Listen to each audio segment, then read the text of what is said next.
Bonjour peuple de Dieu, c'est le pasteur Jérémie, aussi connu sous le nom de pasteur Loïc. Nous voulons écouter la parole de Dieu pour la semaine, mais avant tout, nous voulons commencer par une parole de prière. Alors en signe de révérence à notre Père Céleste, à notre Dieu, baissons nos têtes et prions ensemble. Dieu Tout-Puissant, Dieu de gloire, Dieu de prodige, Saint des saints, Roi des rois, Seigneur des seigneurs, toi le seul et véritable Dieu, Yahweh, merci pour cette nouvelle opportunité que tu nous accordes de pouvoir nous recueillir dans ta présence. Nous voulons ainsi nous recommander entièrement en tes mains, corps, âme et esprit, pensée et cœur, l'air, l'atmosphère, tout autour de nous en nous, nous remettons toutes choses en tes saintes mains. Te prions ainsi de prendre le contrôle de tout, que tu nous diriges durant ces moments. Nous implorons aussi ta miséricorde, te demandons ainsi de nous pardonner pour tout ce que nous avons pu faire, penser et dire qui ne t'a pas honoré et glorifié.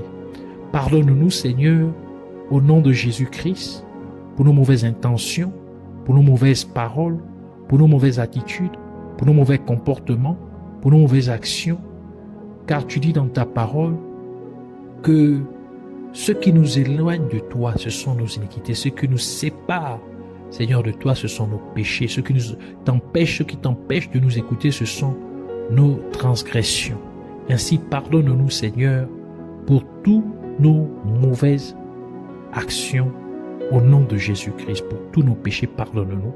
Purifie-nous par ton eau de purification et par ton sang que tu as versé à la croix de Golgotha, que tu purges notre conscience de toute inutile et que tu nous sanctifies au nom de Jésus-Christ. Nous venons aussi, Seigneur, nous opposer contre tous ceux qui s'élèvent contre la révélation de tes mystères contenus dans ta parole. Tous ceux qui s'opposent à la profondeur, Seigneur, de la vérité de ta parole, qui soient liés, chassés, renvoyés dans les gouffres de l'enfer, au nom de Jésus-Christ. Et nous proclamons ainsi que Jésus-Christ est Seigneur à la gloire de Dieu le Père. Merci, Seigneur, de nous enseigner. Merci de nous équiper. Merci, Seigneur, de te révéler à nous durant ces moments, au nom de Jésus-Christ. Amen. Alors, nous allons prendre notre passage des Saintes Écritures dans le livre d'Exode, chapitre 14, versets 19 à 22. Nous lisons ainsi la parole de Dieu dans Exode, chapitre 14, versets 19 à 22, au nom de Jésus-Christ, qui dit « L'ange de Dieu qui allait devant le camp d'Israël partit et alla derrière eux. Et la colonne de nuée qui les précédait partit et se tint derrière eux.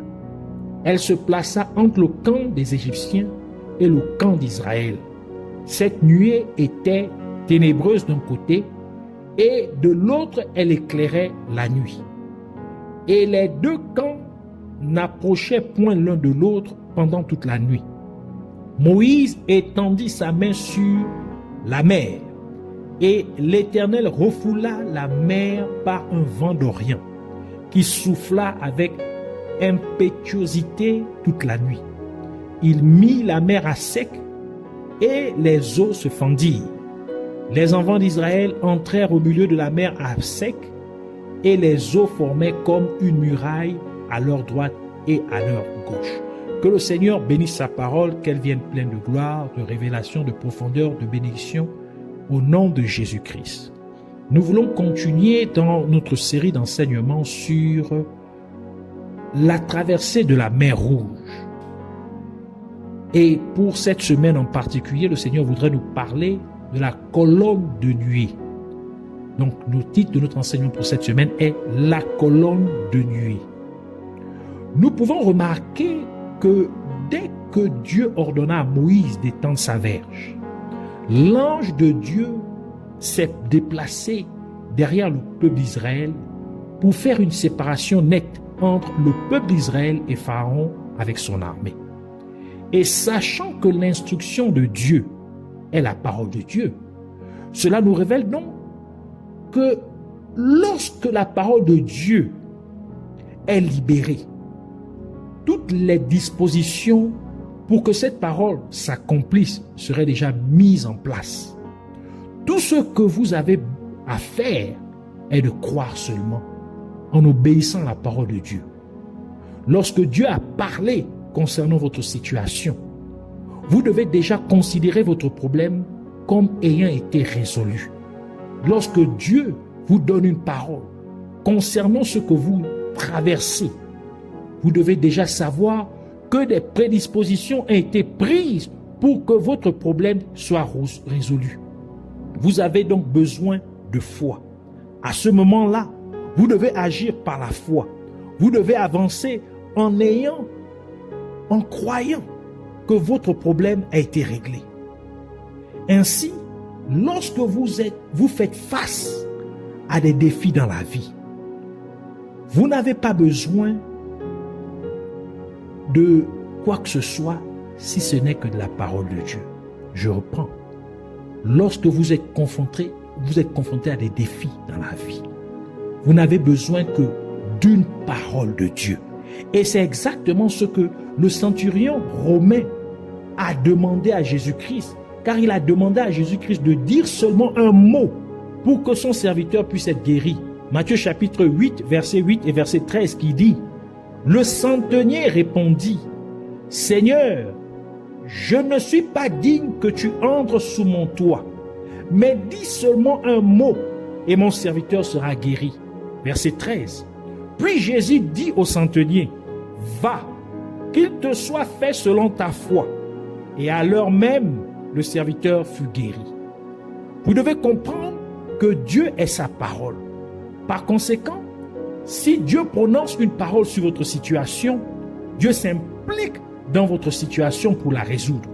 Et c'est pourquoi notre passage principal des Saintes Écritures déclare que l'ange de Dieu se déplaça derrière le peuple d'Israël pour empêcher les Égyptiens d'attaquer le peuple d'Israël pendant la nuit. Et nous savons que Dieu a créé les anges dans le seul but d'exécuter sa volonté. En d'autres termes, les anges ont été créés par Dieu pour qu'ils puissent découvrir la volonté de Dieu et l'accomplir immédiatement. Et c'est pourquoi dès que Dieu a donné ses instructions à Moïse, l'ange de Dieu s'est immédiatement mis à exécuter la volonté de Dieu. Car la parole de Dieu est la volonté de Dieu. Et cet ange particulier est appelé l'ange de la présence de Dieu, tel que le prophète Ésaïe l'a mentionné dans Ésaïe chapitre 63, verset 9 qui dit: dans toute leur détresse, ils n'ont pas été sans secours. Et l'ange qui est devant sa face les a sauvés. D'autres versions disent: l'ange de sa présence les a sauvés. Il les a lui-même rachetés dans son amour et sa miséricorde. Et constamment, il les a soutenus et portés aux anciens jours. Cet ange est appelé l'ange de la présence de Dieu, parce qu'il représente la présence de Dieu. Et parce que l'ange de la présence de Dieu agit dès que la parole de Dieu est prononcée, cela implique que la parole de Dieu dépeint la présence de Dieu. La parole de Dieu incarne la présence de Dieu. En d'autres termes, lorsque la parole de Dieu est prononcée, Dieu est présent. Lorsque la parole de Dieu est libérée, Dieu est impliqué. Et c'est pourquoi Dieu a dit ce qui suit par l'intermédiaire du prophète Jérémie dans Jérémie chapitre 1 verset 12. Et l'Éternel me dit: tu as bien vu, car je veille sur ma parole pour l'exécuter. Et encore, Dieu a ajouté ce qui suit par le prophète Ésaïe dans Ésaïe chapitre 55 verset 11. Ainsi, en est-il de ma parole qui sort de ma bouche? Elle ne retourne point à moi sans effet, sans avoir exécuté ma volonté et accompli mes desseins. Cela nous confirme donc que lorsque Dieu parle au milieu de vos difficultés, vous devez voir vos problèmes comme étant résolus. Donc, le seul besoin que vous avez, c'est d'agir par la foi. Car le livre de Jacques dit, dans Jacques chapitre 2 verset 17, il en est ainsi de la foi. Si elle n'a pas les œuvres, elle est morte en elle-même. En d'autres termes, si la foi ne s'accompagne pas d'action, elle est morte. Par conséquent, vous devez obéir à la parole de Dieu, car l'obéissance est un acte de foi. L'obéissance est une expression de la foi. Et nous pouvons également noter que lorsque l'ange de Dieu se déplaça derrière le peuple d'Israël, il fit une distinction claire entre le peuple d'Israël et les Égyptiens, au point que du côté du peuple d'Israël, il y avait de la lumière, et du côté des Égyptiens, il y avait des ténèbres. Et le livre de Psaume nous dit que la parole de Dieu est une lumière sur notre chemin. Psaume 119, verset 105, qui dit « Ta parole est une lampe à mes pieds et une lumière sur mon sentier. » Et nous savons que cela s'est produit dès que Dieu donna sa parole à Moïse. Cela implique donc que lorsque vous avez la parole de Dieu, vous avez la lumière de Dieu. Lorsque Dieu libère sa parole sur votre problème, vous ne serez plus dans l'obscurité. En d'autres termes, lorsque Dieu vous donne sa parole, vous ne serez plus confus, car vous saurez quoi faire au milieu de vos ennuis. Vous saurez comment vous y prendre pour résoudre votre problème. Ainsi, lorsque vous obéissez à la parole de Dieu, Dieu fera une distinction claire entre vous et les autres personnes qui refusent de servir Dieu, tel que le déclare le livre de Malachie. Malachie chapitre 3 verset 18 qui dit « Et vous verrez de nouveau la différence entre le juste et le méchant, entre celui qui sert Dieu et celui qui ne le sert pas. » Ainsi, lorsque vous avez la parole de Dieu, vous avez une direction claire dans la vie. Et c'est pourquoi l'ange de la présence de Dieu s'est manifesté au peuple d'Israël comme une colonne de nuée, parce que la colonne de nuée représentait la présence de Dieu sur le peuple d'Israël pendant la journée pour les diriger dans leur voyage vers la terre promise, comme détaillé dans le livre d'Exode. Exode chapitre 13, versets 21 à 22 qui dit « L'Éternel allait devant eux le jour dans une colonne de nuée pour les guider dans leur chemin, et la nuit dans une colonne de feu pour les éclairer, afin qu'ils marchassent de jour et nuit.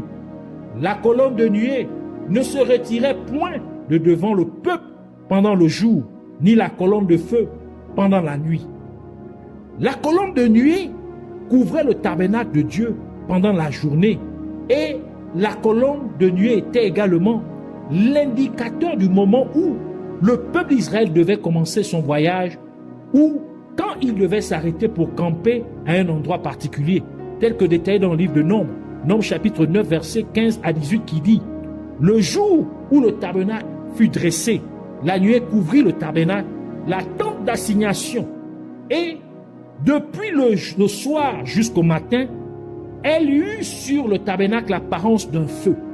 Il en fut continuellement ainsi. La nuée couvrait le tabernacle et elle avait de nuit l'apparence d'un feu. Quand la nuée s'élevait de dessus la tente, les enfants d'Israël partaient et les enfants d'Israël campaient dans le lieu où s'arrêtait la nuée. Les enfants d'Israël partaient sur l'ordre de l'Éternel et ils campaient sur l'ordre de l'Éternel. Ils campaient aussi longtemps que la nuée restait sur le tabernacle. Et nous savons que c'est à l'intérieur du tabernacle de Dieu que les 2 tablettes des 10 commandements de Dieu se trouvaient. Exactement à l'intérieur du lieu très saint. Cela nous révèle donc que lorsque vous avez la parole de Dieu, vous saurez quand vous devez agir dans la vie et quand vous ne devez pas agir. En d'autres termes, lorsque vous avez la parole de Dieu, vous saurez quoi faire à tout moment de votre vie. La colonne de nuée apportait également la gloire de Dieu à l'intérieur du tabernacle de Dieu lorsqu'elle le recouvrait. Exode chapitre 40 verset 34 à 38 qui dit « Alors la nuée couvrit la tente d'assignation et la gloire de l'Éternel remplit le tabernacle. Moïse ne pouvait pas entrer dans la tente d'assignation parce que la nuée restait dessus et que la gloire de l'Éternel remplissait le tabernacle. Aussi longtemps que durèrent leurs marches, les enfants d'Israël partaient quand la nuée s'élevait de dessus du tabernacle, et quand la nuée ne s'élevait pas, ils ne partaient pas jusqu'à ce qu'elle s'élevât. La nuée de l'Éternel était de jour sur le tabernacle, et de nuit il y avait un feu aux yeux de toute la maison d'Israël pendant toute leur marche. Cela nous révèle donc que lorsque vous avez la parole de Dieu, la gloire de Dieu remplira votre vie, sachant que votre corps est le temple de Dieu. Donc de même que la nuée remplissait, se reposait sur le tabernacle de Dieu, donc la tente d'assignation, et que la gloire de Dieu remplissait le temple de Dieu, de même, lorsque vous avez la parole de Dieu, la gloire de Dieu remplira aussi votre vie, alors que vous êtes ce temple de Dieu. Votre corps est le temple de Dieu. À la fin des temps, Dieu couvrira son peuple de sa colonne de nuée, comme Dieu l'a prophétisé par le prophète Ésaïe, dans Ésaïe chapitre 4, versets 5 à 6, qui dit « L'Éternel établira sur toute l'étendue de la montagne de Sion et sur les lieux d'assemblée une nuée fumante pendant le jour et un feu de flammes éclatant pendant la nuit. Car tout ce qui est glorieux sera mis à couvert. Et il y aura un abri pour donner de l'ombre contre la chaleur du jour, pour servir de refuge et d'asile contre l'orage et la pluie. » La colonne de nuée et la mer étaient également un symbole du baptême, tel que l'apôtre Paul l'a mentionné dans 1 Corinthiens chapitre 10, verset 1 à 2, qui dit « Frères, je ne veux pas que vous ignorez que nos pères ont tous été sous la nuée, qui sont tous passés au travers de la mer, qu'ils ont tous été baptisés en Moïse dans la nuée et dans la mer. Ainsi, être sous la colonne de nuée est aussi une représentation du changement de comportement de la personne.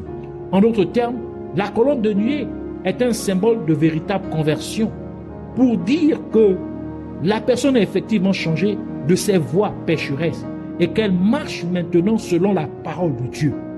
Cela implique que lorsque vous ne vivez plus selon les voies pécheresses de ce monde, Dieu vous couvrira de sa présence. Et maintenant, nous pouvons mieux comprendre pourquoi. Alors que la nuée de la présence de Dieu se trouvait entre le peuple d'Israël et les Égyptiens, elle donnait de la lumière au peuple d'Israël d'un côté, tandis que de l'autre côté, elle faisait en sorte que le peuple égyptien soit, ou encore les Pharaon et son armée, soient dans les ténèbres. Car nous savons que l'Égypte, à l'époque de Moïse, était une représentation du monde. Et le livre de 1 Jean nous dit que le monde est dans le mal, ce qui signifie que le monde est couvert de ténèbres. 1 Jean chapitre 5 verset 19 qui dit « Nous savons que nous sommes nés de Dieu, mais tout le monde est plongé dans le mal. » Version Martin. Et la parole de Dieu nous dit que la lumière brille dans les ténèbres. Jean chapitre 1 verset 5 qui dit « La lumière brille dans les ténèbres et les ténèbres ne l'ont point reçue. » Et parce que vous, en tant que vrais chrétiens, êtes la lumière du monde, vous devez donc laisser votre lumière briller à travers vos bonnes actions alors que vous obéissez à la parole de Dieu. Comme Jésus-Christ vous l'a demandé dans Matthieu chapitre 5 verset 14 et verset 16 qui dit « Vous êtes la lumière du monde. Une ville située sur une montagne ne peut être cachée. » Verset 16 « Que votre lumière luise ainsi devant les hommes, afin qu'ils voient vos bonnes œuvres et qu'ils croient et qu'ils glorifient votre Père qui est dans les cieux. » Ce qui est également intéressant à noter, c'est le fait que lorsque Moïse étendit sa verge sur la mer, Dieu fit souffler un vent fort d'est ou encore d'orient qui fendit la mer en deux. Et nous pouvons nous rappeler que Dieu a également utilisé le vent d'orient pour affliger les Égyptiens avec les sauterelles. Exode chapitre 10 verset 13 qui dit « Moïse étendit sa verge sur le pays d'Égypte et l'Éternel fit souffler un vent d'orient sur le pays toute cette journée et toute la nuit. Quand ce fut le matin, le vent d'Orient avait apporté les sauterelles. » Le prophète Osée a également parlé du vent d'Orient qui tarira les sources et les fontaines. Osée chapitre 13 verset 15 qui dit « Éphraïm a beau être fertile au milieu de ses frères, le vent d'Orient viendra, le vent de l'Éternel s'élèvera du désert, desséchera ses sources, tarira ses fontaines, on pillera le trésor de tous les objets précieux. » Dieu réprimanda également Job en lui demandant s'il savait où le vent d'Orient se répandait sur la terre. Job chapitre 38 verset 24 qui dit, par quel chemin la lumière se divise-t-elle? Et le vent d'Orient se répand-il sur la terre? Dans le rêve ou le songe de Pharaon, les 7 épis ou grains vides étaient brûlés par le vent d'Orient, ce qui représentait 7 années de famine. Genèse chapitre 41, verset 27 qui dit, les sept vaches décharnées et laides qui montaient derrière les premières sont 7 années. Et les 7 épis vides brûlés par le vent d'Orient seront 7 années de famine. Dieu parla par l'intermédiaire du prophète Ézéchiel du vent d'Orient qui sécherait ce qui avait été planté. Ézéchiel chapitre 17 verset 10 qui dit, voici, elle est plantée, prospérera-t-elle? Si le vent d'Orient la touche, ne séchera-t-elle pas? Elle se séchera sur le parterre où elle a poussé. Et le livre de Psaume parle de Dieu utilisant le vent d'Orient pour briser les navires de Tarsis ou encore de Tars. Psaume 48 verset 7. Ils ont été chassés comme par le vent d'Orient qui brise les navires de Tarsis. Et nous pouvons nous rappeler que Dieu envoya un grand vent pour arrêter le bateau de Jonas. Le bateau que Jonas avait pris pour se rendre à Tarsis ou à Tars, essayant de fuir la volonté de Dieu. Jonas chapitre 1 verset 4 à 6 qui dit, mais l'Éternel fit souffler sur la mer un vent impétueux, et il s'éleva sur la mer une grande tempête. Le navire menaçait de faire naufrage. Les mariniers eurent peur. Ils implorèrent chacun leur Dieu, et ils jetèrent dans la mer les objets qui étaient sur le navire, afin de le rendre plus léger. Jonas descendit au fond du navire, se coucha et s'endormit profondément. Le pilote s'approcha de lui et lui dit, « Pourquoi dors-tu? Lève-toi, invoque ton Dieu.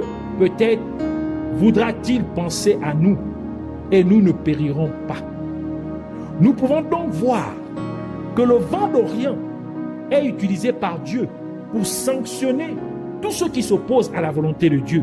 En d'autres termes, quiconque s'oppose à la parole de Dieu, il y a un vent d'Orient qui s'opposera également à lui. Et c'est pourquoi le livre de Jacques dit, dans Jacques chapitre 4 verset 6, il accorde au contraire une grâce plus excellente. C'est pourquoi l'Écriture dit, Dieu résiste aux orgueilleux, mais il fait grâce aux hommes. Et le livre d'Hébreux nous dit que Dieu a fait de ses anges des vents ou des esprits. Hébreux chapitre 1 verset 7, qui dit, de plus, il dit des anges, celui qui fait de ses anges des vents et de ses serviteurs une flamme de feu. Cela nous dit donc que quiconque met de côté la parole de Dieu est en réalité rempli d'orgueil. Ainsi, l'ange de Dieu s'opposerait à une telle personne. Quiconque ignore la parole de Dieu agit en réalité avec orgueil. Et de ce fait, l'ange de Dieu résisterait à une telle personne. Par conséquent, lorsque vous servez Dieu en obéissant à la parole de Dieu, l'ange de Dieu obligera tous ceux qui tentent d'entraver votre vie à vous laisser passer. De la même manière que Dieu a provoqué un vent fort d'Orient pour diviser la mer en deux, afin que le peuple d'Israël puisse passer. Sachez donc qu'il y a un vent de Dieu, le vent d'Orient, qui contraint tout ce qui veut s'opposer à la volonté de Dieu dans votre vie. Tout ce qui veut empêcher la volonté de Dieu de s'accomplir dans votre vie. Le vent d'Orient les contraint à vous laisser passer. Ainsi nous voulons prier. Alors répète cette prière avec foi pour dire, je te remercie Père glorieux, merveilleux libérateur, Dieu tout-puissant, Yahweh. Merci de m'avoir doté de cette compréhension de ta parole. Et je prie, Père céleste, qu'au milieu de mon adversité, tu me donnes une parole. Ce dont j'ai besoin de toi, Abba Père, c'est d'une parole. De la même manière que tu as seulement donné une parole au centenier romain et son serviteur fut immédiatement guéri. Ainsi, je prie pour que tu dises seulement un mot au milieu de ma maladie et je serai guéri. Au milieu de mes ennuis financiers, dis seulement un mot et tout ira bien. Au milieu de mes péchés, au milieu de mes échecs, dis seulement un mot et j'y arriverai. Au milieu de mes tentations, dis seulement un mot et je les vaincrai. Au milieu des attaques spirituelles que j'ai vécues, dis seulement un mot et elles disparaîtront toutes complètement.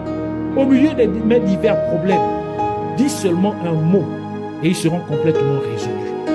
Et tandis que je reçois ta parole, Père Céleste, je décrète que ta lumière brille dans tous les aspects de ma vie au nom de Jésus-Christ.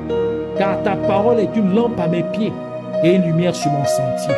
Par conséquent, je décrète que toute forme d'obscurité dans ma vie se dissipe complètement au nom de Jésus-Christ. Je décrète que toute forme de confusion dans ma vie disparaît complètement au nom de Jésus-Christ.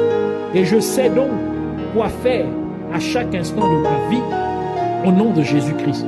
Je sais quand agir et quand ne pas agir. Je sais quand parler et quand ne pas parler. Ainsi, tout ce que je fais et dis est fait au moment approprié au nom de Jésus-Christ. Et encore, alors que le Seigneur Jésus-Christ me donne une parole, l'ange de la présence de Dieu agit dans ma vie en ma faveur pour faire une distinction claire entre moi qui sert Dieu et ceux qui ne le servent pas. Et la gloire de Dieu est maintenant manifeste dans ma vie au nom de Jésus-Christ. Et le vent d'Orient de Dieu contraint tous ceux qui essaient d'entraver ma vie à me laisser passer librement au nom de Jésus-Christ. Ainsi, j'avance librement dans la vie au nom de Jésus. Je progresse librement dans la vie au nom de Jésus-Christ. J'atteins mon but librement au nom de Jésus-Christ. Je te rends grâce, excellent Sauveur, Père magnifique, seul et unique, vrai Dieu, Yahweh.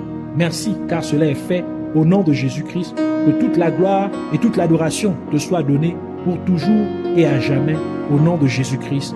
Amen.